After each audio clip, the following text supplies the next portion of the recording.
রমজানের শেষের দশককে আপনি ভালো করে মূল্যায়ন করুন, এইভাবে যে মহান আল্লাহ বলছেন আমাদের নবীকে, ফাইদা ফারাগতা ফানসব ওয়া ইলা রাব্বিকা ফারগাব।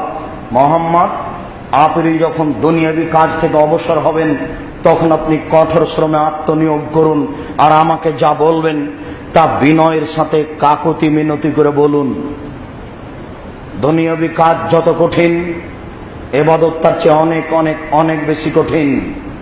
আর পাপের কথা তাকে বললে বিনয়ের সাথে কাকুতি মিনতি করে কেঁদে বলতে হবে। রাইফেলের গুলির মতো 20 রাকাত তারাবি পড়বেন, এখানে কাকুতি মিনতি থাকতে পারে না। আল্লাহ রাসূলকে খাটো করে ইবাদত করে আল্লাহকে সন্তুষ্ট করা যায় না। অতএব আপনি অন্তত শেষের দশক, শেষের 5 রাত্রি এইভাবে জাগার চেষ্টা করুন। আপনি এশার সালাত পড়ে বাড়িতে চলে যান, একটু ঘুমান, আধ ঘন্টা 1 ঘন্টা, এরপরে সুন্দর করে ওযু করে আপনি দাঁড়ান। আপনি তো হাফেজ নন, কোরআন মাজিদ পড়তে পারবেন না, মুখস্থ নেই, অন্তত সূরা নাস তো আছে, ফালাক তো আছে, ইখলাস তো আছে। সূরা ফাতিহা পড়ার পরে ইখলাস পড়তে থাকেন, পড়তে থাকেন, পড়তে থাকেন, পড়তে থাকেন। আর যখন আপনি দাঁড়িয়ে থাকতে পারছেন না তখন আপনি রুকুতে যান, রুকুতে বলতে থাকেন সুবহান রাব্বিয়াল আযীম, বলতে থাকেন, বলতে থাকেন। আর যখন রুকুতে থাকতে পারছেন না তখন আপনি সিজদায় যান, সিজদায় আপনি বলতে থাকেন সুবহান রাব্বিয়াল আলা।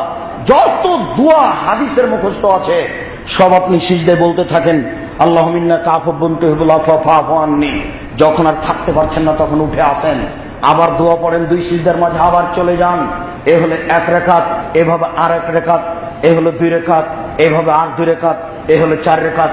ঘরের দরজা বন্ধ করে দেন, কেউ যেন না আসে, কেউ যেন আঘাত না করে। আঘাত করলে আপনার একাগ্রতা কেটে যাবে, কে যেন আসলো। এবার কান্নাকাটির পালা, আজকে রাত্রে ক্ষমা নিতে হবে যে কোনো মূল্যে। আজ রাত পার হতে দেওয়া যাবে না, আজকে রাত্রে আমি ক্ষমা নেবই যে কোনো মূল্যে। এর প্রস্তুতি নেন।